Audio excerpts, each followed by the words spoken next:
네, 최근의 정치본색 시작하겠습니다. 오늘 함께할 세 분 소개해드립니다. 노영희 변호사, 김성환, 김민아 시사평론가 세 분 나오셨습니다. 안녕하십니까? 네, 안녕하세요. 예, 네. 어제 헌법재판소 7차 변론 열렸는데요. 가장 하이라이트는 뭐 이상민이었던 야, 것 같고요. 맞습니다. 이상민이었던 것 같고. 이상민과 윤석열. 예, 네.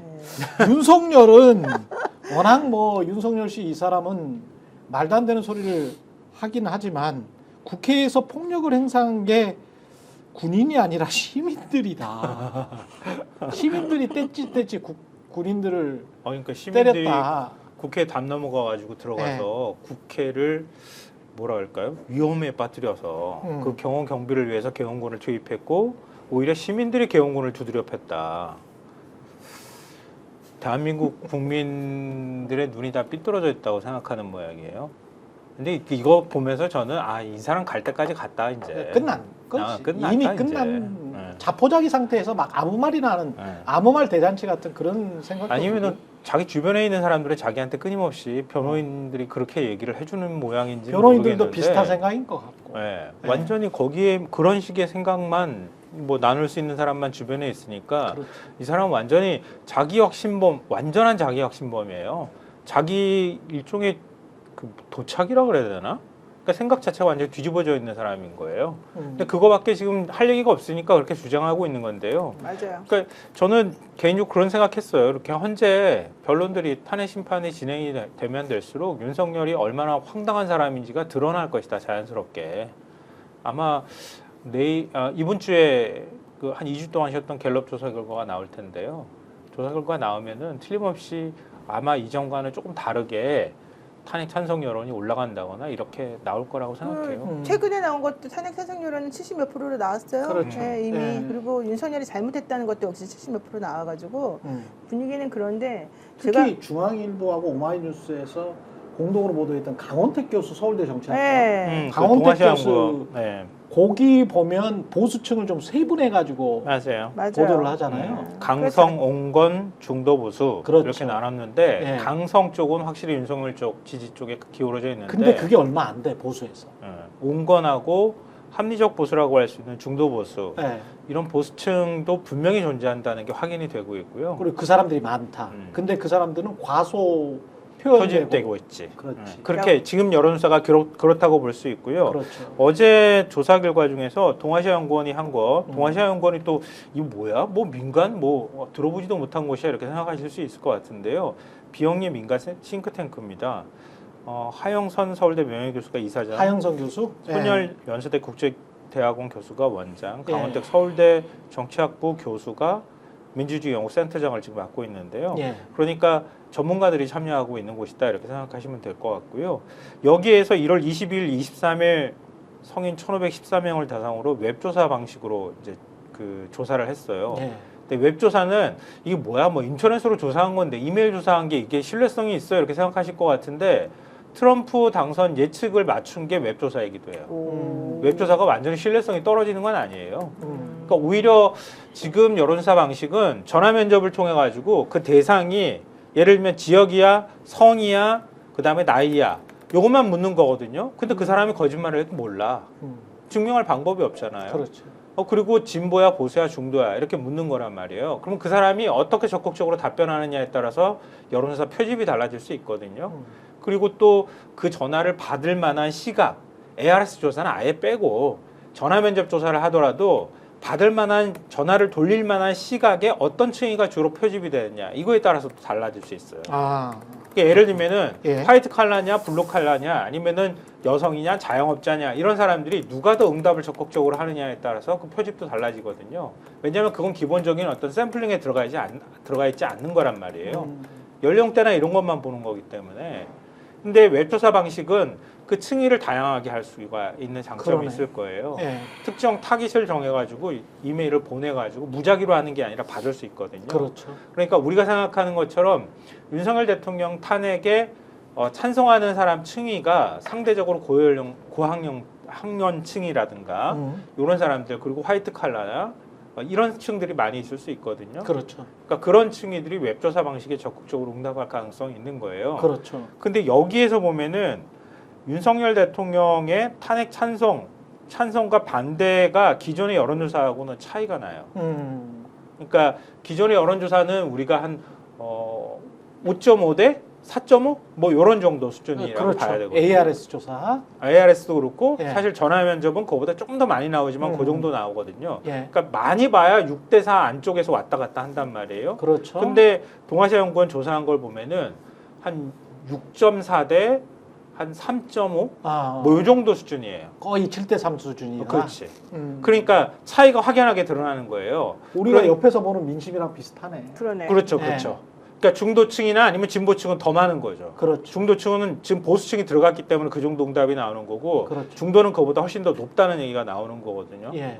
그러니까 기존에 우리가 생각했던 여론사 과표집 현상이 적극적으로 응답하던 층, 그 층이 조금 더 많이 포집이 되고 있다고 하는 거를 일정 부분 반영하는, 그러니까 비교할 수 있는 조사 결과다. 그렇죠. 그리고 갤럽 조사를 가지고 제가 말씀드렸지만, 갤럽 조사 얘기도 했지만, 1월 셋째 주 갤럽 조사 결과가 마지막이었거든요. 그러니까 그 셋째 주 조사가 이루어졌을 때 이 동아시아 연구원 조사도 같이 이루어졌어요. 시기가 거의 똑같아. 그렇죠. 근데도 이렇게 차이가 나타나는 거는 주목해 볼 필요가 있다고 생각해요. 그렇습니다. 그리고 윤석열 씨가 이렇게 말도 안 되는 주장을 계속 하니까 박수를 쳐주지 않았다. 박수를 쳐주지 않아서 개혁을 했다. 개혁을 한 것처럼 그렇게 이야기를 해버리면 그 제가 탄핵 네. 찬성하고 반대 아까 3점 몇이라고 말씀드렸는데요. 그렇죠. 정확한 수치로 말씀드리면 네. 탄핵 찬성의 64.9, 반대가 23.1이었어요. 오케이. 더 많이 벌어지는 거예요. 예. 이런 허무맹랑한 주장을 이제 계속 듣고 있는 겁니다. 그리고 극렬하게 지금 윤석열 씨를 지지하고 있는 사람들은 뭐 무슨 말을 해도 믿겠죠. 하지만 여기 이른바 이제 중도라고 생각하는 사람들, 본인 스스로를 중도 보수건 중도 진보건 간에 이런 거는 하나하나씩 체크를 하고 있는 거죠. 합리적으로. 근데 저는 네. 그게 조금 국민의힘이 조금 착각하고 있는 게 국민의힘이 현재 지금 하는 스탠스는 극우 쪽 지지자들이 자기네들을 지지한다고 생각해서 그 극우 쪽의 입맛에 맞는 발언과 입맛에 맞는 행동을 하면서 극우들을 향한 소구를 하고 있거든요. 근데 그게 저는 오산이라고 생각을 해요. 지금 현재는 극우들이 뭔가 이렇게 헤게모니를 쥐고 있는 것 같아서 그들하고 손을 잡는 게 지금은 나아 보일 수 있으나 결국 대선을 가게 되면 중도층 싸움이기 때문에 그렇죠. 이들하고 계속 손을 잡는 거는 바보 그렇습니다. 같은 짓이고 이걸 빨리 손절을 해줘야 되고 만약에 국민의힘이 자기네들이 잘을 했고 당당하다고 생각한다면 또 내지는 계엄은 정말 잘못했지만 어쨌든 우리 당이 건전한 보수로서 훌륭한 당이라고 국민들에게 자신 있게 말을 하고 싶다면 지금 이 눈에 보이는 달콤한 이 사탕을 뱉을 수 있는 그 용기가 있어야 되거든요. 예. 그래서 지금 당장 극우들을 향해서 저렇게 거친 말을 쏟아내고 그들이 말하는 것처럼 하는 거를 들으면 그쪽에서 따라가면 따라갈수록 결국에는 점점 국민이나 일반 정서하고는 멀어지게 되는 거라서 오히려 자신감이 없기 때문에 저는 이러는 것 같아요. 그렇죠. 근데 만약에 정말 자신감이 있는 사람이라고 한다면 중도나 이런 사람들하고 같이 얘기를 하고 실제 건전한 보수가 무엇인지를 본인들이 우리들에게 알려줘야 되거든요. 그렇죠. 그래서 저는 향후에, 그러니까 요번 주까지는 모르겠지만 다음 주부터는 국민의힘도 그런 생각을 해서 결국에는 기존에 있는 자기네들이 정광훈류의 사람들하고 손잡으려고 했던 것에서 좀 손을 좀 떼고 이제 대선 국민으로 들어가야 되잖아요. 그렇기 때문에 이 사람들하고 조금 거리를 좀 두는 모습을 좀 보이지 않을까 진짜. 개인적으로는 그렇게 생각합니다. 어떻게 생각하세요? 쉽지 않을 저는 것 쉽지 같은데? 않을 거는 같은데 다음 주에 이렇게 갑자기 태세 전환을 할 수가 있나? 그러니까 어떤 뭔 아주 계기를 해야 될 것 같아요. 완벽하게 뭐 이렇게 딱 급격하게 변하지는 않겠지만 예. 전체적으로 이제 변화 내려갈 것이다. 지금 국민의힘 지지율이 계속 올라가는 것처럼 보이잖아요. 그렇죠. 근데 이게 네. 좀 내려가기 꺾이기 시작하면서 어느 정도 선에서 다시 정리가 될 것이다 이렇게 보는 거죠. 김민하 평론가 그 이야기 듣기 전에 닥터 소마님이 슈퍼챗을 보내오셨는데 감사드리고요. 최근 설문조사 연락 왔는데 40대 경기 지역이면 설문조사 안 받아줘요. 이렇게 말씀하셨는데 모든 여론조사가 반칙으로 불공정하게 이루어지고 있을 거라고는 생각하지 않습니다. 저는 이게 아마도 40대 경기 지역의 그렇죠. 남자를 김현진 님이 이제 만약에 남자라면 남자를 이미 그 인원수가 찼을 거예요. 그래서 40대 경기 지역 남자 이러면은 죄송합니다. 저희가 그 다음에 그렇죠, 또 그렇죠. 연락드리겠습니다. 네. 뭐 보통 이런 식이거든요. 그러니까 그것과 이게 뭔가 불공정한 여론조사가 계속 진행되고 있다라는 어떤 의심과는 좀 구별해서 생각을 하셔야 될 것 근데 같습니다. 여론조사 공정 같은 경우에는 예. 자꾸 보수에서 인용하는데 공정은 여심위에서도 문제가 있다 이렇게 거의 봤다는 이상해. 거 아니에요? 이상해. 3명 직원이 거기는 있다고 하는데 이상해. 예. 3명 직원이 여론사 분석 전문가라고 보기도 쉽지 않고 상관한다고 보기도 어렵거든요. 그렇죠. 이게 그냥 ARS로 막 돌린다는 얘기가 되는 거예요. 자기네들이 네. 듣고 싶어하는 얘기, 그렇지. 질문하고 싶어하는 거 던져가지고 예.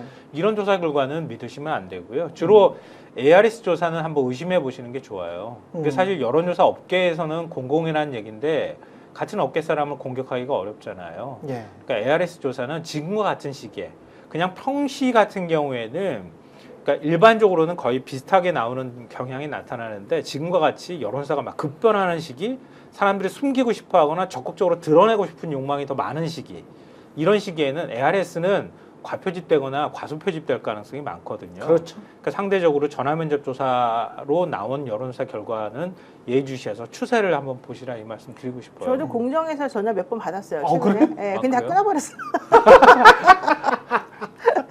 우리가 거부하는 경우도 있구나. 네. 예.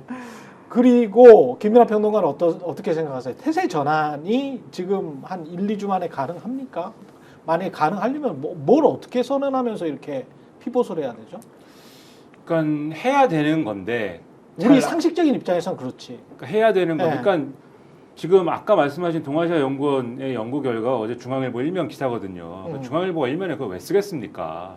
그러니까 하라고 쓰는 거잖아요. 제목이 이제 그런 내용인데 제목이 이런 거예요. 그 합리적인 보수 집단이 실체가 있는데 지난 대선에서 그 사람들이 윤석열 찍었다는 겁니다. 윤석열 찍었는데 그렇지. 지금 여기까지 오면은 이 사람들이 다 이탈했다는 겁니다. 국민의힘 예. 지지층으로부터 이 합리적 보수층은 이미 다 이탈한 것이다.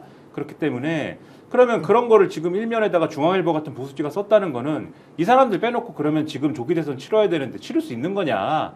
못 한다는 거죠. 그렇지. 누가 봐도. 그렇죠. 합리적 보수층까지 다 끌어모아갖고 윤석열이 얼마 차이로 이겼습니까? 뭐 부정선거 때문인지는 모르겠습니다만은 0.73%포인트 차이로 이겼다 이거 아니에요?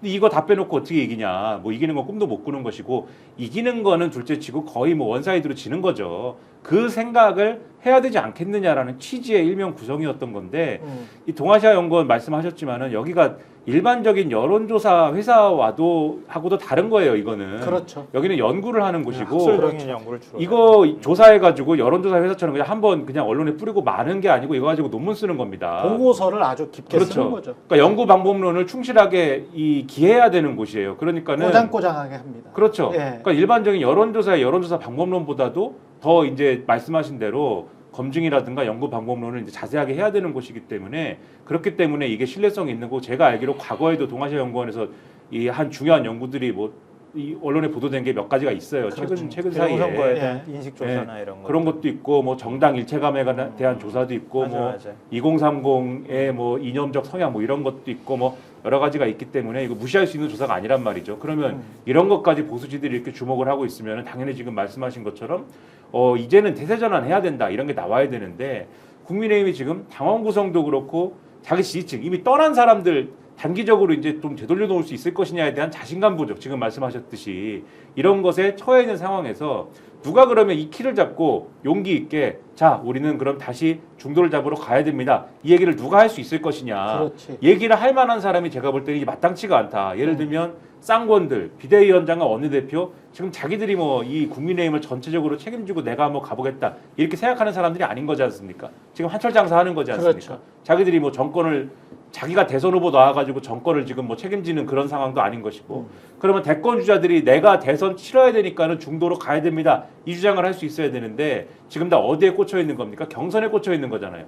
경선에서 이기려면은 지금 당원 마음에 일단 들어야 되기 때문에 이 극우화된 당원들의 마음에 들기 위해서는 먼저 윤석열 만세부터 부르고 가야 된다. 지금 여기에 꽂혀 있는 거잖아요. 김문수가 중도로 가자고 하겠습니까? 지금 상황에서 예. 홍준표가 하겠습니까? 오세훈이 하겠습니까? 그렇죠. 일단은 그런 상황이 일단은 아닌 것 같아요. 하지만 언제까지 이 상황으로 가겠느냐에 대한 의문은 분명히 계속 상존할 거거든요. 그런데 계속 말씀드리는 건 늦어지면 늦어질수록 이 방향 전환하기 어렵다.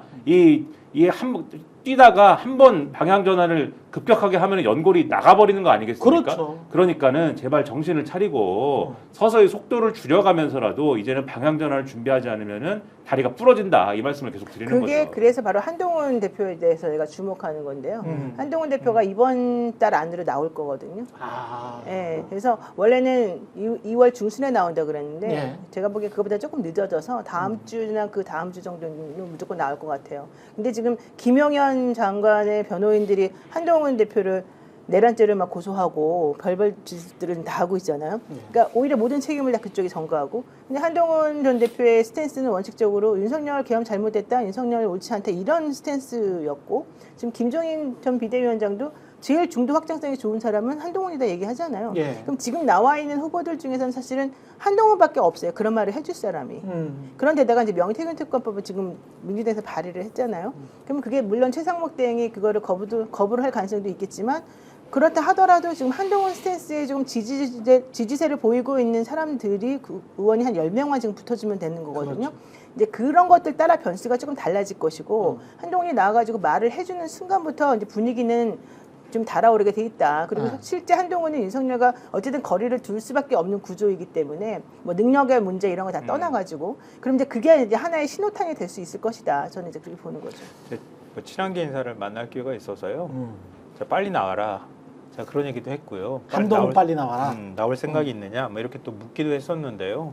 왜냐하면 우리가 국민의힘하고 같이 가기는 어렵잖아요. 이제 국민의힘 저 극우화되어 있는 집단하고 어떻게 헌정 질서를 자꾸 무너뜨리려고 하는데 권성동이 얼굴이 됐고 윤석열이 얼굴이 됐으니까. 그러니까 네. 이걸 보수인형 다 이렇게 생각하지 않는 거 아니냐. 그렇지. 그럼 합리적 보수 아까 뭐 분류했던 것처럼 운건 보수, 중도 보수 이런 층들은 정말 그래도 아무리 민주당하고 뭐 이념 지향도 다르고 뭐 생각도 다르다가 할지라도 그래도 최소한 민주주의 헌정 질서를 지키겠다고 하는 거는 일치하지 않느냐. 그런 부분에 있어서는 지금 국민의힘이 완전 극우화되고 극우 파시즘에 경도되어 있는 이런 집단화되고 있는 것에 분명한 목소리를 낼 누군가는 필요하다. 그리고 지금 탄핵 문제에 대해서만큼이라도 민주당하고 같이 목소리를 내준다면 그 보수 진영 안에서도 파시즘화 돼가고 있는 사람들은 좀 그 한쪽 기층으로 좀 밀면서 그러면서 민주당하고 너른 방식으로 연대하든 할 때 싸울 때 싸우더라도 지금과 같은 때는 연대해야 한동훈의 존재감이 더 드러날 거다 이런 얘기를 나눴거든요. 예. 그러니까 글쎄요 파괴력이 어느 정도일지는 잘 모르겠어요. 그러니까 제가 볼 때는 파괴력이 크지는 않을 거라고 생각해요. 근데 보수 진영 내부에서 이런 목소리를 누군가가 내고 있다는 건 매우 중요하다는 거예요. 그러니까 한동훈 전 대표가 최소한 이거는 이번 계엄 선포는 이건 내란이고 이건 위헌적인 거라고 하는 목소리라도 좀 적극적으로 내준다면 보수 안에서도 그나마 갈 곳을 잃은 보수층이 있단 말이에요. 그 보수층이 한동훈이든 뭐 또 다른 누가 또 유승민이든 이런 사람들하고 함께 움직일 여지가 여전히 남아 있긴 하다. 근데 여기서 잠깐만요. 조금만 여기 말을 보태면은 한동훈 앞에 두 가지 길이 있는 겁니다. 사실 지금 말씀하신 대로 노영희 변호사님이나 김성환 평론가님 이런 말씀을 좀 듣고 확실하게 지금의 윤석열과 그다음에 헌법재판소의 절차에 대해서 윤석열 잘못됐고 헌법재판소 절차 문제없고 지금은 이 탄핵 이 제대로 이제 진행이 된 것이고 이것과는 보수가 이제는 완전히 이 윤석열식 어떤 대응과는 결별해서 새롭게 가야 된다. 그것을 위한 헌법재판소의 결단은 존중하고 이것에 대해서 우리가 시비를 거는 거는 헌정체제를 부정하는 것이다. 이렇게 확실하게 가야 돼요. 이게 근데 이렇게 가느냐 아니면은 또 여기도 이제 경선을 치러야 되니까 분명히 윤석열은 잘못됐고 계엄도 잘못됐지만 애매하게 한 발 걸치면서 헌법재판소도 잘못됐고 이것도 한번 돌아봐야 되고 제도가 이상하고 애매하게 양비론, 네, 이따위 소리를 한다. 다비론. 네, 제가 이 말씀을 왜 드리냐면은 요즘에 유승민 전 의원이 딱 그런 스탠스지. 이런 식으로 얘기를 한단 말이에요. 잘못하고 있는 거예요. 보수좌파 이야기하고. 그렇죠. 엄청 이상한 근데 거예요, 왜 지금. 그러냐? 예. 이 양반도 경선을 내가 통과를 못하는 약점이 있다라는 걸 알기 때문에 이 얘기를 하는 거거든요. 유승민 마저도 극렬 지지자들 눈치를 그렇죠. 본다. 그러니까 맞아요. 이 윤석열은 강하게 부정을 하지만 그것만으로는 경선 통과의 가능성을 제로로 만드는 거니까 그것만 하면은 그렇죠. 조금이라도 여지를 남기기 위해서는 그러나 헌법재판소도 잘못하고 있어 이거를 지금 집어넣는 거지 않습니까? 근데 이렇게 하면은 그러면은 만약에 헌법재판소 결론이 나왔을 때 극우 지지층이 야 헌법재판소를 때려 부수자라고 했을 때 때려 부수자는 안 되라고는 얘기를 하겠지만은 그 빌미를 또 주는데 함께하는 격이 돼버리는 거잖아요. 그렇죠. 이런 거를 차단해야 되는 거거든요. 그래서 명확하게 아주 해야 되는 것이다 입장을. 저는 근데 국민의힘에 조금 더 민주당에게 요구했던 그 정도의 스탠스를 단계별로 요구를 해야 된다라고 생각을 하거든요. 너희들이 집권 정당이 되려면 비전을 제시해라. 반대만 하지 말고 남탓만 하지 말고 비전을 제시해라. 이게 늘 조중동이 민주당한테 했던 이야기거든. 수십 년 동안 했던 이야기입니다. 근데 지금 단계를 보면 아까 말씀하신 대로 세 분이 말씀하신 대로 첫 번째가 윤석열 만세를 외쳐왔어요. 근 3년 동안.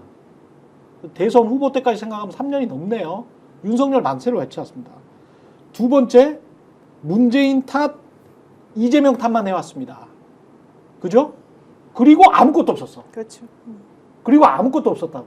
근데 그렇게 집권을 3년 정도 하고 우리한테 또 표를 주셔라고 하려면 이 사람들이 늘 말하던 식으로 조중동이 말하던 식으로 그리고 국민의힘이 민주당을 비판하는 식으로 문바와 개딸 같은 극렬 지지자들한테 일단 벗어나서 국민들과 제대로 소통해서 그리고 국민들이 원하는 바를 받아들여서 너희들이 혁신을 해서 비전을 제시하라. 단계가 한 4단계 정도 있어야 돼. 근데 우리가 지금 국민의힘이 워낙 못하고 있다 보니까 야 윤석열 만세라도 걷어들여. 그거라도 잘못했다고 빌어. 그러면은 뭐 어떻게 생각해 볼게. 이런 정도거든요. 근데 이것도 사실은 국민의힘을 너무 봐주는 것 같아. 저는 이거 한국의 보수 정치인들을 한국의 언론과 시민들이 좀 스포일 시켰다고 보거든요. 영어 써서 죄송합니다만은 딱 이 단어가 제일 정확해. 부모가 아이를 스포일 시킨 거야. 버르장머리 없이. 버르장머리 없이 오냐 맨날 해준 거야. 어지간하면 그냥 찍어줘 버린 거야. 근데 그게 아니거든.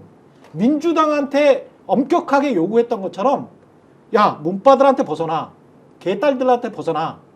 그런데 그거는 1단계야. 1단계라고. 수능에 참여할 수 있는 최소한의 자격이죠. 그렇지. 네. 1단계라고. 그 다음에 합리적으로 너희들이 민주진영 꾸려가지고 그 다음에 그 사람들끼리 해서 통합해가지고 국민들한테 비전을 제시해. 늘 이래왔잖아. 그러면 이 똑같은 거를 요구를 해야지 국민의힘한테. 왜 국민의힘은 맨날 IMF 환란 위기 일으키고 나서 야 사과만 해줘. 미안하다고만 해줘. 친위 쿠데타를 일으키고 군대를 동원해가지고 총칼로 사람들을 위협해도 야 사과만 해라. 스탠스만 좀 바꿔봐봐. 미안하다고 해. 그럼 또 찍어줘? 이건 아니라는 거지. 저는 안 찍는. 그렇죠. 우리는 안 찍지. 우리는 안 찍지만 이건 아니라는 거야. 이건 아니야. 우리 과거에 이거는 공정하지 않아. 과거 선거에서 민주당하고 정의당 이런 데 어떻게 찍었는지 한번 오늘 패를 다 까볼까? 어떻게 나오나? 저는 단 한 번도 국민의힘을 그 계열을 찍어본 적이 없는데 저는. 그러니까 단 하여간 한 번 민주당을 찍어본 적 우리가 없는 거 아니에요, 민주주의에서 혹시? 요구되는 한 그 번도 정도 찍어본 적이 기본적인 수준으로를 국민의힘한테 꾸준하게 요구해야지. 국민의힘은 정말 개판 막장으로 가놓고 그 다음에 한두 번 사과하면 맨날 받아줍니까? 인상현 의원이 똑같은 말 하는 거잖아요. 그러니까. 네. 그러니까 그렇게 네. 되니까 우리가 개돼지가 되는 거예요. 그러니까 민주당한테 정의당이 있었잖아요. 그렇죠. 근데 지금 조국혁신당까지 생겼어요. 어찌 보면 이게 다 한 팀으로 보이는 것 같지만 그렇지 않거든요. 지금 진보당까지 들어와 있잖아요. 그렇죠. 근데 민주당은 어느 순간 총력전을 해서 다 지지자를 모아야 겨우 사실 대선에서 이기는 정당이거든요. 그만큼 한국 사회는 굉장히 보수적인 사회예요. 근데 내부적인 이런 견제가 사실 민주당한테 굉장히 긴장 요소가 되는 거예요. 알게 모르게 되고 있어요. 지금도 조국혁신당이라는 너무 존재가 힘들어요, 민주당에 굉장히 긴장 요소가 돼요. 왜냐하면 민주당이 국민의힘한테 자꾸 뒤지는 당 그 지지율 조사 나오잖아요. 조국혁신당을 딱 얹으면은 민주당이 이겨 항상. 그렇죠. 네. 진보당 얹으면 더 이겨. 그렇죠. 더 이기는데 민주당만 따진단 말이에요. 그러니까 억울할 수도 있어 한편에서는. 또 거꾸로 보면 민주당 입장에서는 그게 일종의 자극제가 될 수 있어요. 근데 국민의힘은 없잖아 아무도. 쥐고 닦게 해도 그냥 국민의힘인 거예요. 그렇죠. 근데 사실 이거는 보수 내부의 각성도 필요해요. 제가 볼 때는. 그러니까 한동훈 전 대표가 나오거나 뭐 유승민 전 의원이 나오거나 보수 안에서 사실은 심지가 별로 굳지 않은 거야. 자기가 힘들어도 어찌 보면 이준석이 나을 수도 있어. 그런 면에서는. 자기가 뛰쳐나가가지고 뭔가 하잖아 자꾸. 그렇죠. 조직화를 하잖아요. 네. 우리가 늘 얘기하지만 이건 입 아파서 얘기 안 할게. 이준석이 자격이 있니 없니는 얘기 안 하고 네.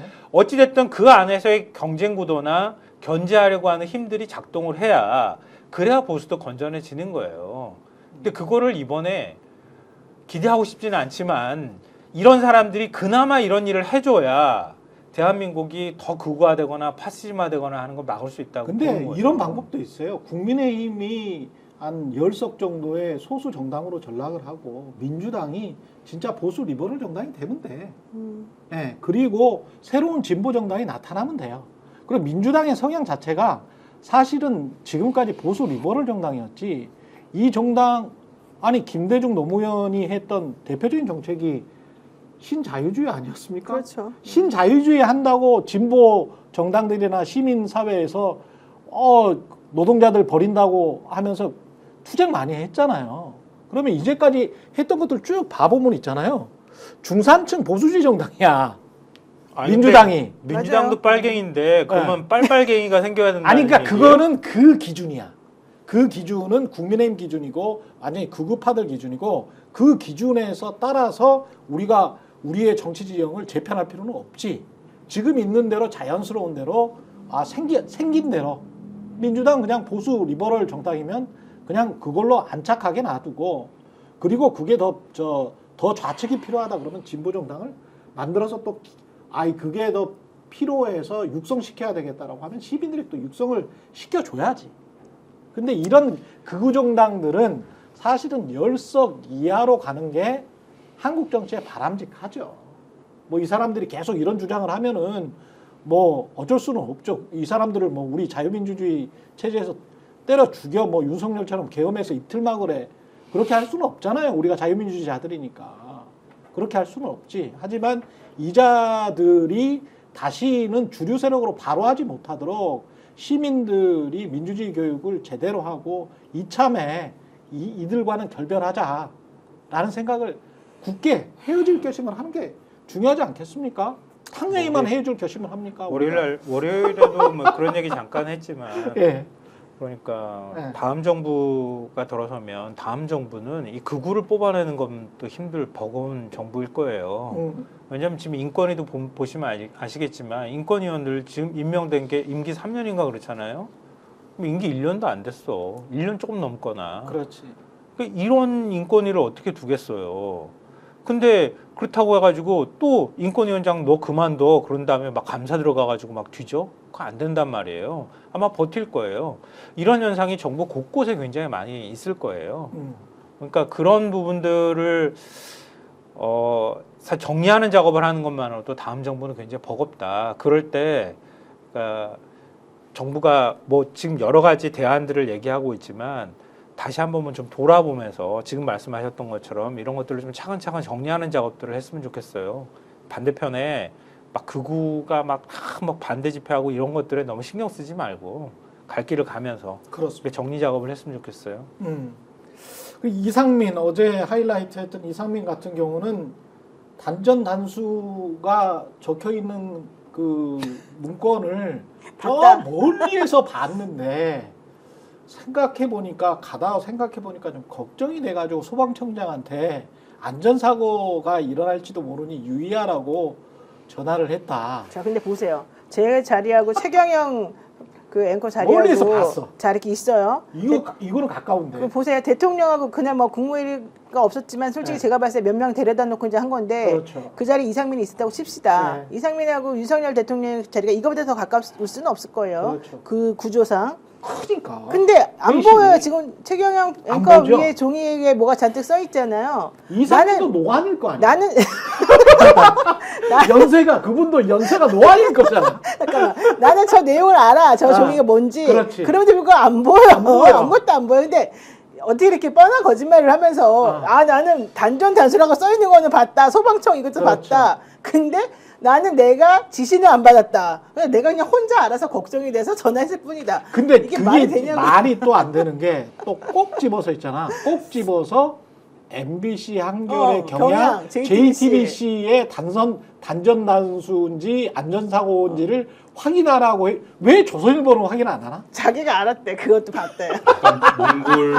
몽골 대초원에서 그렇게 잘하신 분인가? 그렇구나. 어린 시절을 보낸 분인 것 사적 같아요. 그런 그래가지고 시약 이게 시력이 거의 2.0인 상태를 이 수강고는 노년까지- 이런 것도 교육시키나? 예, 층법회 사람들 중에 노년까지- 그런 사람 한 명도 없어. 노년까지 유지를 했거나 아니면은 네. 윤석열 정부가 비밀리에 양성한 600만 달러의 사나이다. 600만 불의 사이다. 네. 사나이다. 그래서 이 스티브 오스틴이다, 행안부 장관을 못 잘랐다. 예, 그러니까 이게 그 기능이 있잖아요. 기능이 있다. 디디디디 해가지고 디디디디디. 확대하는 그 기능이 디디디디디? 있잖아요. 예.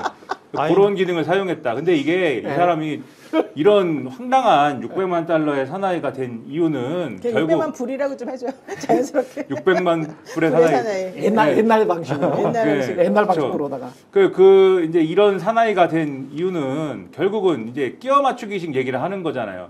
그 문건은 존재하고 존재하는 게 확인이 됐고, 그 다음에 1. 문건은 존재하는 게 확인이 돼서 이 문건의 존재를 부정할 수는 없고, 그렇지. 2. 그 다음에 전화를 받은 사람이 있고 지금 그렇죠. 전화를 받아가지고 단전단수 얘기를 했다는 사람이 있고, 소방청장은. 그렇죠. 그다음에 회사들 내 회사들까지 정확하게 기억을 하고 있잖아. 그렇죠. 그 사람은 그 지시를 받았다고 하니, 조선일보는 없었다는 거 아니야. 그렇죠. 그래서 그러면은 요 사이를 메꿔야 되는데 네. 요 사이를 메꾸는 데 있어서 앞에 윤석열이 있고 자기의 책임과 윤석열의 책임은 없는 걸로 해야 되니, 그 메꿀 수 있는 시나리오는 내가 일단 그 문건을 윤석열의 지시는 없었지만 문건을 보기는 해서 단전단수 얘기는 머릿속에 입력은 돼 있었고 그리고 내 기억상 지시는 한 바는 없는데 이제 그 뒷얘기가 좀 생략이 돼 있는 거죠. 내가 지시를 했다고 기억하진 않아. 하지만 요거는 생략돼 있는 거죠. 부지불식 간에 단전단수 얘기를 했을 수는 있겠으나 나는 기억하고 있지는 않지. 그러나 그건 지시는 아니었고 지시를 할 마음은 없었어. 이제 이 얘기를 하고 있는 거죠. 그래서 어제 제가 볼 때 그 발언은 난 기억에 없습니다에 가까운 발언이었다. 왜냐면 들은 사람이 있으니까 지금. 그렇죠. 근데 그 얘기를 지금 하고 있는 거다. 그러나 그렇게 얘기한다고 해서 누가 믿습니까? 600만 달러의 사나이죠, 그게. 근데 아니, 이게 그러니까 형사법으로 그거예요. 가면은 이게 헌재- 내란 주요 임무 종사자가 되는 국회 거죠. 청문회 때는 선서 안 했잖아요. 예. 헌재에서 가가지고 선서했잖아. 선서했어요. 선서했으니까 없다고 말할 수는 없잖아. 그렇죠. 그렇잖아요. 아니, 그리고 자기가 도와주겠다고 갔는데 아. 선서까지 해버렸으니 아예 없는 일로 말할 수는 없으니까. 윤석열 측 증인이었죠. 그러니까 이상민은. 창조를 해야지. 아, 창조를 해야 되는데 문건이 있다는 거는 검찰에 가서도 자기가 말하긴 했거든. 그러니까 윤 대통령이 보여줬다고 검찰에 가가지고 얘기했는데 그 얘기를 슬쩍 돌려가지고 책상에 올려있는 걸 이렇게 자기가 봤다고 얘기하고 대통령이 직접 지시를 안 했다고 자기는 얘기를 하고 싶은데 소방청장은 분명히 지시를 받았다고 하니 늘 버꾸라지들이 하는 말처럼 글쎄 기억이 가물가물하네. 왜냐하면 기억이 잘 안 나는 것까지 이걸 위증으로 얘기하기가 어렵잖아요. 기억을 차단하고 있는 지금 이상하겠어. 아니 그러니까 그거 뻔하잖아. 그러니까 이런 방식으로 빠져나가는 거지. 아. 그러니까 나 이런 그러니까 그 뭐랄까요? 전문가 임내하고 법률 전문가라고 자기들이 자칭하면서 판사 국민들을 출신이잖아. 그러니까 자기를 심판한 사람이잖아요. 그렇죠. 감옥 보내고 이랬던 사람들인데 자기가 그런 처지가 돼버리니까 이런 방식을 사용하는 거. 그렇죠. 난 그게 그럼 더 어떻게 웃겼어. 봐야 되나? 오송 참사, 뭐 이태원 참사. 자기 자랑하는 거. 이태원 참사 이후에 내가 탄핵당해가지고 내가 그 자리에 없었기 때문에 내가 있었으면 더 잘했을 텐데 이러면서 자기 자랑하는데 깜짝 놀랐잖아요. 아, 정말 그러니까 이런 사람들이 국정을 운영했다고 생각하니까 끔찍합니다. 네. 그리고 그때가 가장 열띤 국무회의였다는 거 아니에요? 그날이. 그날이 그게 말이 됩니까? 결국 보니까 한덕수는 국무회의 요건도 뭐 못 갖췄다. 그리고 사실 한 거는 한 전부 다 모여서 한 것, 전부 다도 아니지. 꾸역꾸역 11명인가 불러온 거잖아요. 6명 처음에 불러 모아서 얘기했고 그다음에 하다가 11명까지 왔다. 이제. 그렇죠. 그렇게 해서 실제로 11명이 와가지고 한 거는 한 5분 됐다는 거 아니에요. 그렇죠. 실제 시간은. 근데 그게 지금까지 자기가 윤석열 정부 때 했었던 국무회의 중에서 가장 열띤 토론이었다는 거잖아. 그러면 그동안의 국무회의는 뭘 어떻게 했다는 거야 도대체. 뭘 어떻게 했다는 거야. 그러니까 이상민 측 주장은 아하. 지금 말씀하신 대로 열띤 토론, 실체적인 어떤 심의가 이루어졌고 열띤 토론이 이루어졌고 어쨌든 정족수가 찰 때까지 기다렸던 것이고 그래서 실체적인 어떤 내용을 심의를 했기 때문에 어쨌든 국무회의다 이렇게 주장하는 건데 그게 하등 쓸데없는 얘기인 게 일단 첫 번째로 형식에 대해서 얘기하자면은 국무회의라는 건 사전에 준비가 돼야 되고 근데 준비가 됐다고 지금 주장하죠. 또 계엄령 그 그게 포고문이 회의 자료라고 주장을 하는데 그게 회의 자료가 아니죠. 국무회의라는 게 회의 자료가 누가 참석하고 일시는 언제고 어디서 한다. 회의 자료가 있는 거고 회의를 선포하는 것이고 그다음에 회의를 다 끝냈다라는 게 회의를 끝냈다라는 공지가 있고 이렇게 해서 끝나는 거 아닙니까? 그리고 회의록이 존재하고 뭐 이런 요건이 갖춰져야 되는데 나머지는 다 보완이 필요해 갖고 안 했다라고 주장하는 게 좋습니다. 회의가 끝났다라는 게 있어야 되잖아요. 적어도. 근데 회의가 어떻게 끝났습니까? 그 이상민이 얘기하는 열띤 토론을 하는 과정에 윤석열이 나는 10시에 KBS가 생방송이 있다라고 계속 주장을 하면서 끝내고 싶었는데 이게 모이는 것 자체가 늦어지니까 초조해하던 와중에 자꾸 열띤 토론을 하니까 견디지 못하고 나는 간다라고 하고 갔잖아요. 나는 간다라고 갔는데 그게 국무회의라고 생각하고 있으면은 회의를 하는데 나는 간다 이러고 가겠습니까? 그 회의가 아닌 거죠. 회의가 아닌 것이고 이게 회의였냐 아니냐에 실체적으로 이게 어떤 조건이 있으면 회의고 아니냐가 중요하지 않은 게 중요한 거는 윤석열에게 애초에 국무회의를 할 마음이 있었느냐가 중요한 거예요. 이 사람에게 그렇습니다. 헌법 수호 의지가 있었느냐를 따지는 게 중요하지 않습니까? 근데 이 사람에게는 회의할 의지가 없는 게 처음에 6명을 부른 거잖아요. 그렇죠. 정족수도 아닌 6명을 일단 8시에 불러가지고 나는 계엄을 하려고 한다 얘들아 이렇게 얘기를 했더니 한덕수가 기겁을 하면서 국무총리가 그래도 국무회의를 좀 해야 되지 않을까요? 뭐 이러면서 전 그렇게 생각하면 불러보든가 이렇게 생각하면서 근데 나는 10시에 생방송 해야 되니까 그건 알고 있어 이렇게 얘기를 하면서 그렇지. 아주 수동적인 형태로 무슨 회의가 시작된 거 아니에요? 그러니까 그렇지. 국무회의를 할 마음이 없었다는 없었어. 정황이거든요. 그러면 이 없었어. 사람에게는 헌법 수호 의지가 없었던 것이고 이거는 탄핵 사유가 성립을 하는 거죠. 이게 중요한 거죠. 이제 오늘 동아일보에서 보도한 거 지금 김민하 평론가가 얘기해 줬는데요. 오늘 동아일보가 보도한 거예요. 저 일면이 그거죠. 똑같습니다. 네. 그러니까 11명으로 계엄 국무회의 의결 정족수를 맞췄다고 하는데 애초에 5명만 불렀다는 거예요. 국무위원을. 그렇죠. 그리고 조태용 국가정보원장을 국무위원 자격이 없거든요. 국가정보원장. 네. 국정원장을 불러가지고 6명을 불러 모았다는 거예요.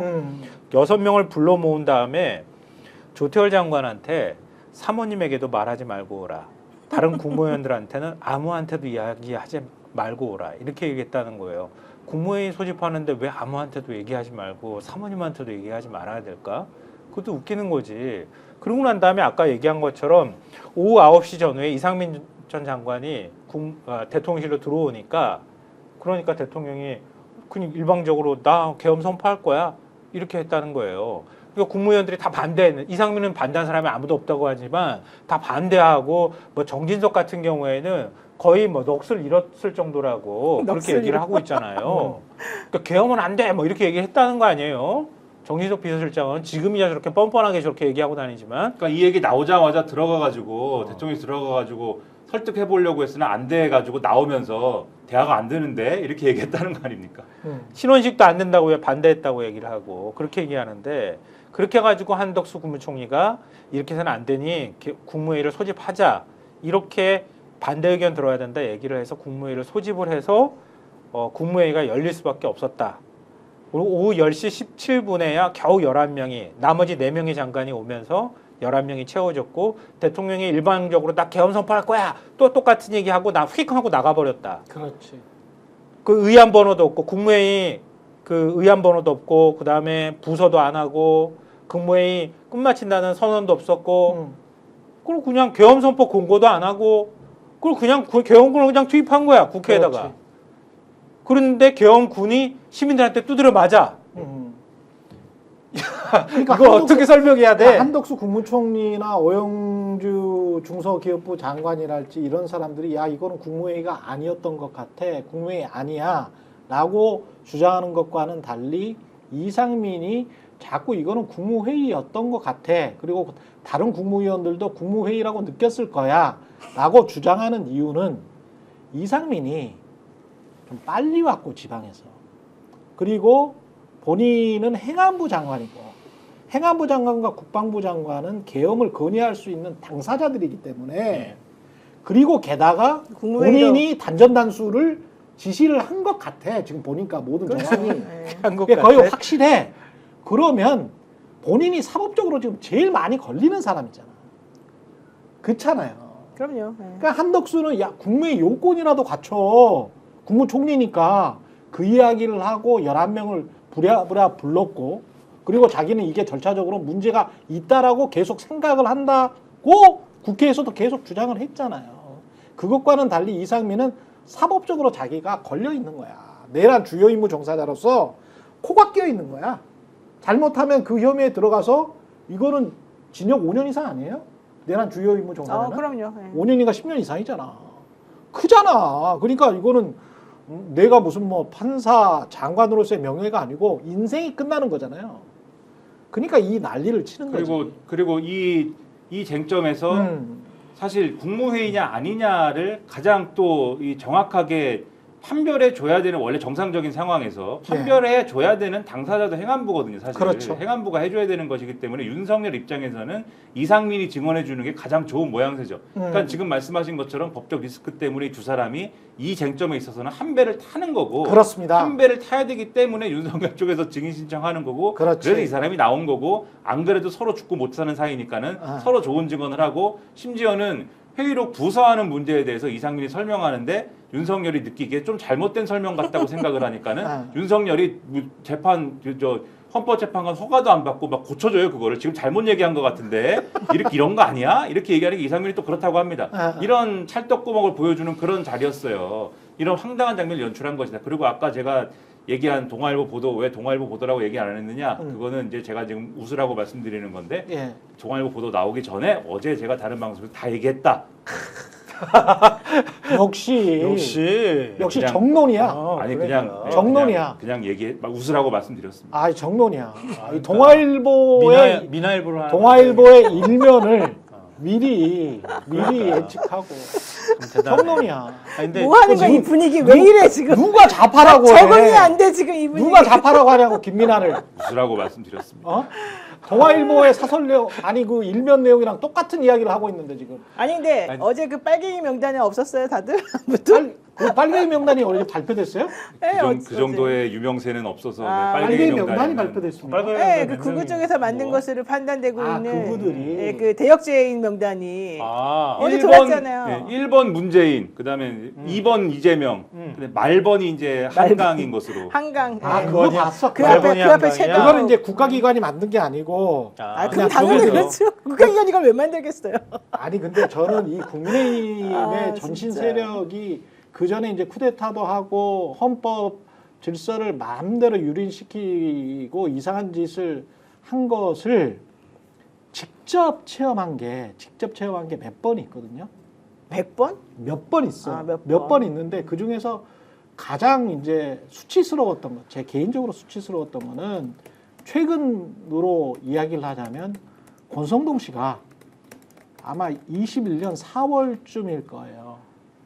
KBS와 MBC 탄압하 21년이야. 23년 4월, 23년 4월쯤일 거야. 탄압이 들어가기 전에 KBS에 조화가 막 나오고 그 여름이 시작되기 전에 있잖아요. 김우철 사장 물러가라 뭐 이런 거 하기 전에 권성동 씨가 먼저 이른바 아지를 떴어요. 아지요? 아지가 뭐예요? 선동을 먼저 했어. 아니요 그런 권성동이 선동을 했어. 그런 말을 써요? 권성동이 선동을 했다니까. 선동을 그걸 어떻게 아지라 하냐면 그래? 최경영의 최강시사에 나와가지고 전화 인터뷰를 하는데 대뜸 이야기를 하는 거예요. 아니 솔직히 말해서 지금 KBS, MBC가 민노총 세력이 다 잡고 있는 게 사실이 아닙니까?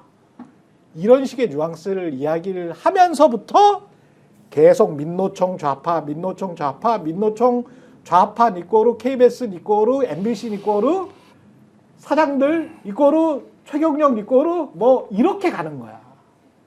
이게 낙인 찍기를 그렇게 하면서 소송하고 고소하고 그때 말이야 대선 전에 이런 보도했었지. 뉴스타파 잡아가도 저 명예훼손이야.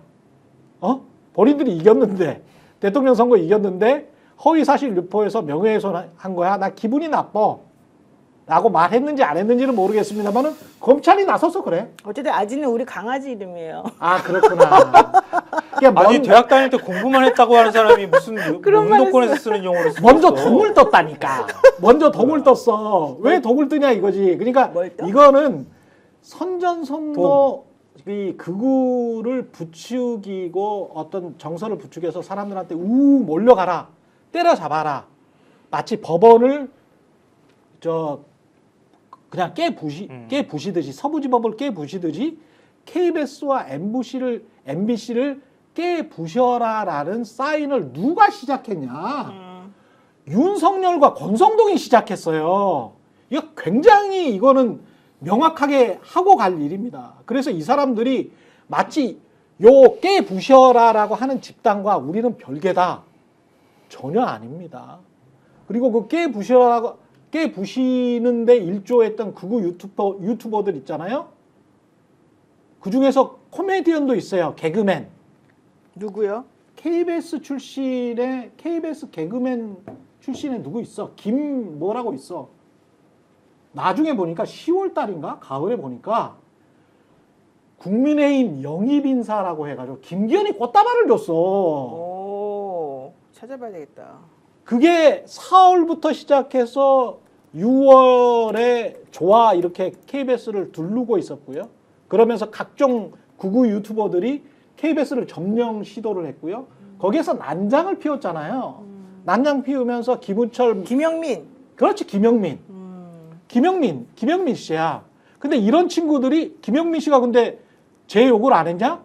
직접 욕을 했어. 유튜브를 통해서 해코지하는 방송을 했다니까. 근데 이게 쭉 타임라인을 저는 다 기억을 하고 있는데 이 타임라인을 보면요. 마치 지령처럼 윤석열의 지령처럼 이게 김정은이나 김일성이 지령하는 것처럼 그거 유튜버들을 준동시켜서 공공 언론기관들을 완전히 파괴해버리려고 했었고 실제로 파괴가 됐지. 그거를 나중에는 수신녀라고 이른바 밥벌이 너희들 밥벌이까지 다 뺏어버릴 거야 라고 협박을 해서 두 손 두 발 다 들게 했죠. 그런 식의 치졸한 짓을 하다가 결국은 자신의 이익 때문에 김건희 보호하려고 범법 사실이 드러날까 두려워서 더 많은 카톡과 더 많은 텔레그램들이 나올까 두려워서 윤석열이 계엄을 한 거예요. 이게 부정선거 망산론에 빠져가지고 윤석열이 계엄한 게 아닙니다. 굉장히 졸렬하고 비겁한 자들이에요. 그거를 위장을 하고 있는 거지 마치 이념인 것처럼. 이념이 아닙니다. 이익입니다. 부정하고 부패한 것이고 부조리를 선동하는 겁니다. 민주주의를 파괴하는 거고 헌정을 완전히 그냥 흔들어서 저 멀리에 던져버리고 국민들을 노예, 독재의 노예로 삼으려고 했던 겁니다. 그리고 거기에 극우 집단, 유튜브 집단, 시민들을 동원해서 그 사람들 사병화시킨 겁니다. 그래서 공공 언론기관들을 폭력적으로 접수시키고 그리고 심지어는 헌재와 사법부까지 공격을 하고 있는 겁니다. 본질은 이거예요. 자꾸 부정선거 이야기 하지 말라니까. 본질은 이거야. 본질은 이거예요. 변하지를 않아, 이 사람들은. 이게 최근의 일이고 그 전에도 제가 당했던 일이 많은데 하여간 오늘 뭐 신세한 그러니까 뭐 왜 갑자기 분위기 이렇게 됐어요? 아니. 아지 뛴다, 동 뛴다 나 처음 들어보는 말인데. 아, 그래요? 예. 진짜 공부만 했구나. 동 뛴다는 무슨 공부만 말이야? 했지. 똑같은 공부만 이야기야. 했지. 그러니까 아지 뛴다는 뭐 싸움을 걸었다 이런 뜻이에요? 그러니까 선전선동을 하기 위해서 이렇게 먼저 그 구호를 외칠 때 먼저 외치는 사람 선창하는 거. 선창하는 거죠. 여기 그걸 아지 전문가한테 뛴다 그러고. 물어봐. 아, 이분이 네. 전문가야? 전문가. 아지테이션의 앞자. 그렇지, 그렇지. 아지테이션 정확한 용어입니다. 아, 네. 아지테이션. 네, 아지테이션에- 근데 왜 동 뛴다? 예, 에지테이션의 앞자 맞습니다. 예, 맞습니다. 왜 뭐- 동 뛴다 그래 그러면? 동 뛴다는 뭐예요? 그건 뭐 그거의 어원까지는 제가 모르는데 또 비슷한 의미. 예를 들면은 뭐 노래를 부를 때 이제 뭐 처음에 그 앞에 그치. 구호 같은 거를 외치면서 아지테이션? 부르고 이런 게 있습니다. 네. 하여튼 지금 말씀하신 것처럼 이제는 유능과 무능으로 갈 필요가 있는 거예요. 그럼요. 예. 네, 뭐 서로 지향하는 바나 생각하시는 거에 따라서 다를 수는 있을 거예요. 정권마다 평가는 엇갈릴 수 있는 거니까요. 근데 가만 뒤돌아서 한번 좀 복기를 해보셨으면 좋겠어요. 그러니까 진보는 무능하고 뭐 그 보수는 유능하다 이런 프레임들이 있었단 말이에요. 그 동안에. 근데 국민들이 이번에 확실하게 깨달았을 거라고 저는 생각해요. 아까 동아시아연구원 조사 결과 인용해드렸지만 윤석열 대통령이 지난 3년 국정운영 전반에 대한 평가를 물은 질문에 잘못했다는 응답이 76.5%예요. 중도층에서 84.1%예요. 잘못했다는 응답이. 근데 20대에서 50대가 모두 80%를 넘겼는데 60대는 60.6, 70대 이상은 51.9예요. 그 지난번에도 말씀드렸지만 진짜 이건 욕먹을 각오로 솔직히 말씀드리지만 어르신들의 생각도 중요하지만 대한민국이 어떻게 움직여가는지 그렇죠. 그걸 좀 알아주셨으면 좋겠어요. 저는 대한민국 미래를 좀 생각해 예. 주시라. 본인들이 지금 대한민국을 움직이지 않잖아요. 오히려 더 많은 걸 챙겨드리려고 지금 노력하고 있잖아요. 다른 그렇죠. 세대들이 그렇죠. 뺏으려고 하는 게 아니잖아요. 그렇습니다. 그동안 고생하셨으니까 그렇습니다. 그만한 대접을 받을 자격이 있다고 보는 거잖아요. 그렇습니다. 더 못해줘서 미안하다는 생각들을 하는 건데 다 누구나 부모가 있는 거니까. 근데 이런 평가나 이런 것들을 할 때 자기 아집이나 고집을 앞세운단 말이에요. 그러고 난 다음에 다음번 정권 있을 때 그냥 무작정 가가지고 표 던져주는 거예요. 그렇죠. 그러니까 지금 60대는 이미 은퇴 세대잖아요. 60대, 70대 이상이잖아요. 그럼 20대에서 50대 사이가 지금 열심히 경제활동을 하는 인구란 말이에요. 그 사람들한테 부담 안 주는 게 최선을 다한 가르침이고 도움을 주는 일이다. 그렇죠. 진짜 그거 깨달았으면 좋겠어요, 저는. 어쨌든 아니 댓글에- 깨닫기까지 뭐 제가 깨달았으면 좋겠다는 표현은 제가 취소할게요. 그거를 그냥 느끼셨으면 좋겠네. 네, 어쨌든 댓글에 최경영 화풀이 방송 이렇게 나왔습니다. 그리고 이제 더블샷 이러고 그 있니? 유능이라는 단어에 관해서도 정부의 공무원들, 선출직 공무원이든 행정직 공무원이든 유능하냐 안 하냐의 판단의 기준은 정부의 역할은 자원의 합리적 배분이거든요. 네, 맞습니다. 자원의 합리적 행정학에서 나와 있잖아요. 자원의 합리적 배분이라고. 근데 자원의 합리적 배분을 하는 사람이 나는 마누라 때문에 이런 거 할 거야. 나는 마누라 때문에 저런 거는 못해. 또는 내 편이니까 저쪽에는 몰아주고 남의 편이니까 절대 이런 거는 절대 자원 배분은 못 해준다라는 이렇게 마가 끼어 있고 사가 끼어 있잖아요. 오늘 동마사 많이 나오네. 이런 악한 마음이나 잘못된 심성이 끼어 있으면 이 사람이 어떻게 유능하게 될 수가 있습니까? 그렇죠. 판단력 자체가 흐려져 있는데. 근데 그런 정권이 윤석열 정권이었고, 그리고 안타깝게도 이른바 보수라고 주장하는 사람들이 나타나서 뭐 물론 이거는 이제 민주당도 가끔 나타나는 일이긴 합니다만 부정부패가 많이 나왔다는 거죠. 그 부정부패가 있는 정권들은 유능한 정권이 될 수가 없어요. 어차피 국민 세금 자기들이 삥땅 쳐먹는 거거든. 그렇지 않습니까? 그놈들이 어떻게 유능한 정권이 되겠습니까? 다 말씀을 안 하시죠. 갑자기 그 생각이 나네. 윤석열 대통령이 20%대 지지율 얘기하니까 뭐 그렇지. 다른 나라도 다 그렇게 지지율 그 정도 나온다고 얘기했던 게 갑자기 생각나네. 다른 나라도 20%대 지지율이 있다고 대통령실에서 막 반박했던 게 생각이 나네. 부끄러워할 줄 모르는 거지. 게다가 경제 성장률도 지금 보면 윤석열 정권만 도드라지게 아무런 경제 위기가 없었는데도 불구하고 경제 성장률이 최하 수준 역대 정권. 외환위기 이후에요. 1%대 경제성장률 기록한 거 2년 연속 기록한 건 처음이에요. 그러니까. 이런 건 진짜 처음이야. 그래서 어제도 말씀드린 게 이제 민주당이 그러니까 그동안 이제 아까 김성환 평론가님도 그래서 힘들다라고 말씀 주셨는데 두 가지 요구를 같이 받은 거거든요. 대한민국에서 주류 세력으로서 책임 있는 역할을 해라라는 요구와 그다음에 그동안 어떤 비주류의 입장에서 비주류를 또 대변하는 그런 역할을 해야 된다라는 두 가지 압력을 같이 받았던 건데 지금만큼 이 주류 세력으로서의 책임을 이제 주장하고 그것을 다 해야 하는 또 그러한 정치 세력을 표방하기에 좋은 적합한 그런 시기가 또 없다. 그러니까 지금 보수 세력이 아까도 이제 유능과 무능, 능력과 부정부패에 대해서 말씀하셨지만은 통치를 이렇게 대놓고 이렇게 포기한 시기가 없어요. 제가 볼 때는 이 그렇죠. 윤석열 정권 거의 2년 반 넘는 기간 동안에 이렇게 대놓고 통치를 포기한 기간이 없고 어제 권성동이라는 사람이 국회 교섭단체 대표 연설을 하지 않았습니까? 그리고 그 전날 이재명 대표 연설이 있었던 것이고 어디가 여당이고 어디가 야당입니까? 보통 여당이 여당 원내대표가 그렇지. 연설을 하면은 네. 아무리 자기들 의석이 조금이어도 우리가 뭘 할 거다를 얘기를 하지. 그렇지. 아무리 대통령이 파저티브하지. 그렇죠. 네. 아무리 직무정지가 되고 아무리 무슨 이게 뭐 탄핵이 되고 난리가 나도 그렇죠. 우리가 뭘 하겠습니다. 그리고 그걸 기반으로 해서 정권을 재창출하겠습니다. 뭐 이런 얘기를 하지.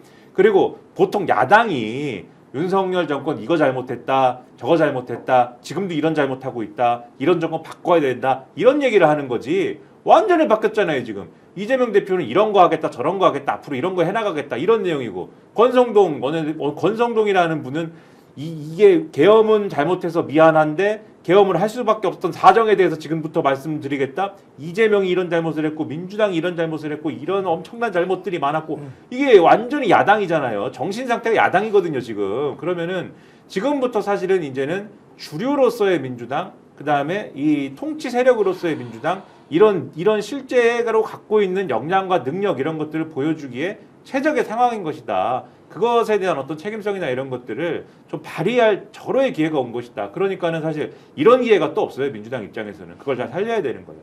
몸이 굉장히 무거워요. 제가 볼 때는 움직이는데 몸이 너무 무거워가지고요. 민주당이 굉장히 책임감을 많이 지고 있는 상황이에요. 그렇죠. 네. 그래서 뭐 계속 이재명 대표가 뭐 말만 하면 사사건건 물고 늘어지는 언론의 어떤 태도나 이런 것들을 기본적으로 깔고 있어야 되고요. 그럼 그런 책 잡히지 않기 위해서라도 좀 더 뭔가를 지향하고 있는 거나 발언을 내놓을 때도 좀 더 신중하게 내놓을 필요가 된다? 있고요. 예. 그러니까 계속 이렇게 시비 거는 보수 언론을 탓하기 시작하면은 그러면 아무것도 못 하거든요. 그렇죠. 그러니까 탓하기 이전에 그렇게 시비 잡히지 않도록 하는 방법들을 계속 생각해 줘야 될 거라고 보고요. 좀 더 자신감 있게 이제 대한민국 주류 세력으로 민주당이 이런 비전을 갖고 있고 이렇게 할 수 있다고 하는 걸 국민들한테 자꾸 희망을 심어주는 게 필요하다고 생각하고요. 특히 혹시 이재명 대표나 민주당이 보면 볼까봐 얘기하는 거지만 예. 민주당 청년 얘기 많이 해야 돼요. 윤석열이 더 많이 해 제가 보니까. 그 어이가 없는 일인데 민주당은 청년 얘기 많이 해야 돼요. 계속 청년 앞세우고 청년에 대한 책임감, 청년을 어떻게 이 상황에서 극복해야 이 수렁에 빠져 있다고 하면 그걸 어떻게 민주당이 새롭게 바꿔줘야 할지 이런 부분에 대해서 끊임없이 얘기해줘야 된다. 국민의힘이 더 많이 얘기하는 건 말이 안 되는 거고요. 그런 것에 대해서도 좀 하나하나씩 좀 정리해 나가면서 뭔가를 민주당이 국민들한테 얘기하는 메시지를 좀 만들어갈 필요가 있다고 봐요. 아, 진짜 민주당 힘들겠어요. 뭐 이렇게 그치, 요구사항도 힘들지. 많고 해야 될 것도 많고. 원래 그래서 집권 세력은 항상 욕먹게 돼 있긴 해요. 집권 세력도 근데 아니잖아요, 집권을 지금. 하기도 전에 집권 세력으로서의 보이는 거지. 포스처를 그 그치. 태도를 요구받는 상황이야. 맞아요. 어쩔 수가 워낙 없어. 부실하니까 맞아요. 이쪽이 어쩔 제대로 안 수가 하니까. 그러니까 국민의힘이 포기했다는 게 저는 핵심이에요. 그렇지. 통치를 포기한 세력이다, 이 세력은. 그렇지. 그것을 분명히 함으로써 네. 이 세력은 대한민국을 통치할 능력도 없고 그럴 자세도 안 돼 있고 그냥 들어 누웠어. 그럴 백제라야. 그럴 의지도 없다라는 것이 그렇지. 윤석열 정권이 증명을 한 겁니다. 그 증명의 마지막 활용 점정이 이 비상계엄 선포예요. 말도 안 되는 이 내란이에요. 그걸로 이제 완전히 증명을 한 것입니다. 그것을 보여줌으로써 그러면 민주당은 뭐냐? 지금도 말씀드렸지만 이제는 민주당이 주류 세력이다라는 것을 이제는 증명하고 보여주는 이제 과제가 남은 것이다. 예. 그런 거죠. 알겠습니다. 여기까지 해야 되는데 광고를 못했다. 하세요 지금. 광고는 인터넷 신규 가입 시 최대 48만 원, 인터넷 가입과 동시에 현재 쓰고 계신 휴대폰의 통신사만 변경해도 추가 최대 30만 원이고요. 정수기 렌탈 최대 30만 원, 무려 108만 원의 혜택이 3년마다 약정 끝나셨다면 가실 수가 있으니까요. 꼭 신청하시기 바랍니다. 현금 사은품 혜택 원치 않는다. 55인치 삼성 TV로 선택 가능하고요. 1670-2571 1670-2571 상담 받으시거나 네이버에 인터넷 비교원 검색하시고 상담 신청해 주시기 바랍니다. 상담할 때 스픽스 또는 최경련의 정치본색 말씀하시면 함께할수록 더 큰 혜택, 지인 추천 시 추천할 때마다 최대 4만 원 모바일 상품권을 새 이벤트로 드리겠습니다. 그리고 산삼, 예, 제가 좋아하는 홍삼 가격에 산삼을 드리는 산양 산삼 추출액 순 100%의 산삼 순백입니다. 산삼의 본향 지리산 800고지에서 농약 한 방울, 비료 한 톨 없이 비바람 이슬 맞으면서 7년을 기다렸습니다. 네. 묘종삼이 아닙니다. 산에 옮겨 심은 산삼이 아니고요. 직접 산에 씨를 뿌려서 씨종산 산삼을 7년 동안 기다려서 그래서 채취를 해서 한 거라서 다양한 사포닌 종류와 압도적 함량을 자랑합니다. 산양산삼, 산산순백 한 박스에는 7년근 산양산삼 30뿌리 분량의 사포닌이 들어있습니다. 꾸준한 품질 관리, 그리고 컴파운드 K 강화로 흡수율도 높였고요. 온라인 구매 후기가 14,000건이고 평점이 만점에 가깝습니다. 2월에는 순백 1+1 산양산삼과 산산순백과 어린이 건강과 성장에 도움되는 산삼 젤리, 제가 이거 먹어봤는데 맛있습니다. 예, 어른들이 더 좋아하실 것 같습니다. 수출품으로 인기가 많은데 이번에 특별히 소량으로 준비했으니까요. 2월에도 온 가족 겨울 건강 관리는 산삼순백과 함께 하시기 바랍니다. 검색창에 산삼순백 또는 전화문의 1666-1080. 예, 좋습니다. 최경련의 정치본색은 여기까지 하겠습니다. 노영희 변호사, 김성환, 그리고 김민아 시사평론가였습니다. 고맙습니다. 네, 고맙습니다. 스픽스는 말하는 언론입니다. 대세는 유튜브, 그중에서 스픽스. 좋아요, 댓글, 구독, 알림 설정. 여러분이 저희를 사랑해 주시고 우리가 여러분을 사랑하는 4가지 방법입니다.